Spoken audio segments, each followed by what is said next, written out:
Hi guys, welcome to my another video. আজ তোমাদের সাথে শেয়ার করব সিম্পল চিকেন রেসিপি। তো প্রথমে আমি মাংসটাকে একটা বোলে ঢেলে নিলাম, তারপর এটাকে ভালো করে আমি ধুয়ে নেব। এটা প্রায় আমি 2-3 বার আমি ধুয়ে একদম পরিষ্কার করে নিয়েছি।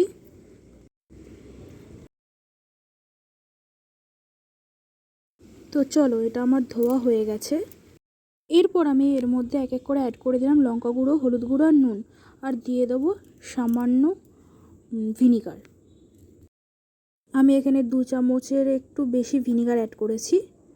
এরপর আমি এর মধ্যে দিয়ে দিলাম আমি 1 টেবিল স্পুন সর্ষের তেল। এবার এটাকে আমি ভালো করে মেখে নেব।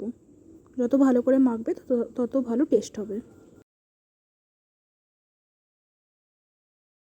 এটাকে আমি ভালো করে মেখে নিচ্ছি। এরপর এটাকে আমি 30 মিনিটসের জন্য আমি এটাকে রেস্টে রেখে দেবো।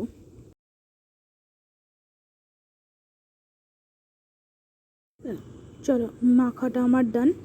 এরপর আমি এটাকে ঢেকে রেখে দেবো।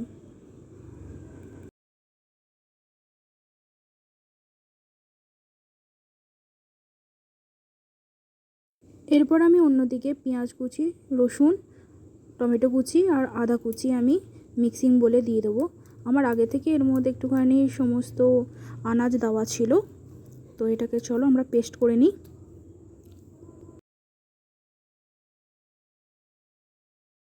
আমি আরেকটা জিনিস বলতেই ভুলে গেছিলাম, আমি এর মধ্যে একটুখানি জয়িত্রী অ্যাড করেছিলাম। তো চলো, পেস্টটা আমার করা হয়ে গেছে। পেস্টটা এবার ভালো করে আমি দেখিয়ে দিচ্ছি। ঠিক আমি এরকম মিহি পেস্ট করেছি। অন্যদিকে আমি কড়াইয়ে তেল দিয়ে দিয়েছি, সর্ষের তেল। তেলটা গরম হয়ে গেলে আলুটা আমি ভেজে নেব ভালো করে। আলুটা যত ভালো করে ভাজা হবে না, তত খেতে ভালো লাগে। এবার আমি আলুটাকে বেশ ভালো করে ভেজে নেব। এরপর আমি এর মধ্যে কিছু গুঁড়ো মশলা অ্যাড করে দেবো। এখানে আমি দিচ্ছি হলুদ গুঁড়ো, দিচ্ছি একটু নুন, আর দিচ্ছি একটুখানি লঙ্কা গুঁড়ো। তো এটাকে এবার আমি ভালো করে বেশ লাল করে আমি ভেজে নেব।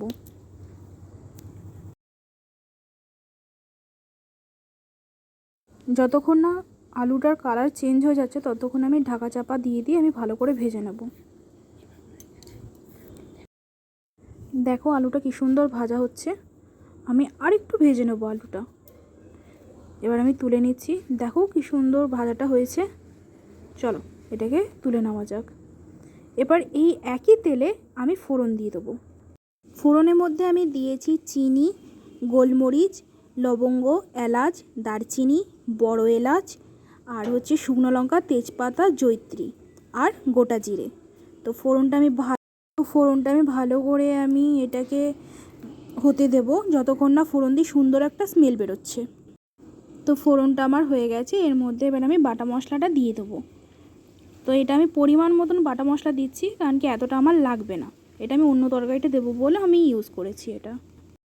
এবারে এটাকে আমি ভালো করে ঢাকা চাপা দিয়ে ভালো করে বারবার করে নাড়িয়ে কষিয়ে নেব। এরপরে আমি এর মধ্যে কিছু গুঁড়ো মশলা অ্যাড করব। এখানে রয়েছে ধনে গুঁড়ো, লঙ্কা গুঁড়ো, হলুদ গুঁড়ো আর নুন। আমি এটা দিয়ে দেব, দিয়ে আবার ভালো করে কষাবো। যত কষানো হবে না, তত টেস্ট হয় বেশি, এটা আমার মা বলে। তো চলো ভালো করে কষিয়ে নেওয়া যাক। আর বারবার করে ঢাকা চাপা দিয়ে আমি কষাবো। আর একবার নাড়িয়ে নেব ভালো করে। তারপর এর মধ্যে আমি আলুগুলো অ্যাড করে দেবো।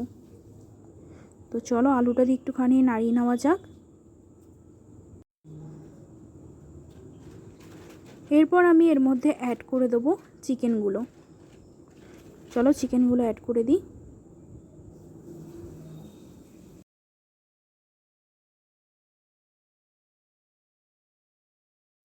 এরপর আমি ভালো করে নেড়ে নেব। এবার ভালো করে নাড়তে থাকবো।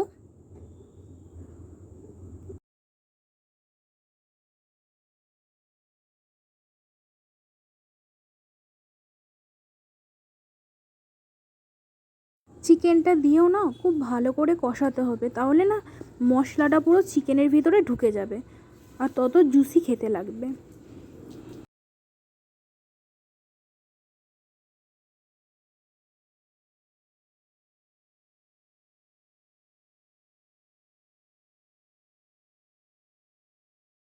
তো ভালো করে আমি নেড়ে দিয়েছি, আবার আমি ঢাকা চাপা দিয়ে দেবো। তো আমার মোটামুটি কুকিং ডান। এরপর আমি সাইডে দেখো গরম জল করেছি। রান্নায় না সবসময় গরম জল ইউজ করবে, তাহলে রান্নাটা টেস্ট হয়। তো আমি আর 2-3 বার নাড়িয়ে নেব চিকেনটা। তারপর আমি এর মধ্যে গরম জলটা অ্যাড করে দেবো। তো চলো,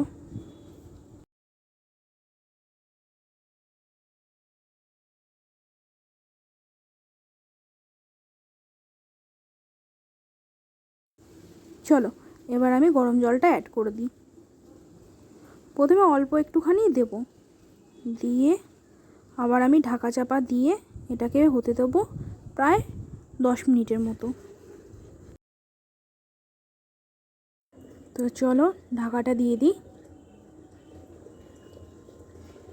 এরপর আমি ঢাকাটা সরিয়ে নিয়ে দেখো কি সুন্দর ফুটে গেছে। এরপর আমি এটাকে নামিয়ে নেব, একটু ভালো করে নাড়িয়ে নেব, দিয়ে এটাকে ঢেলে নেব একটা বলে। চলো একটু খেয়ে দেখা যাক। খেতে কিন্তু অসাধারণ হয়েছিল। তোমরা এভাবে বাড়িতে একবার ট্রাই করতে পারো, অবশ্যই ভালো লাগবে। আর ভিডিওটা যদি ভালো লেগে থাকে তাহলে লাইক, কমেন্ট আর শেয়ার আর সাবস্ক্রাইব করে দেবে। Tata, by.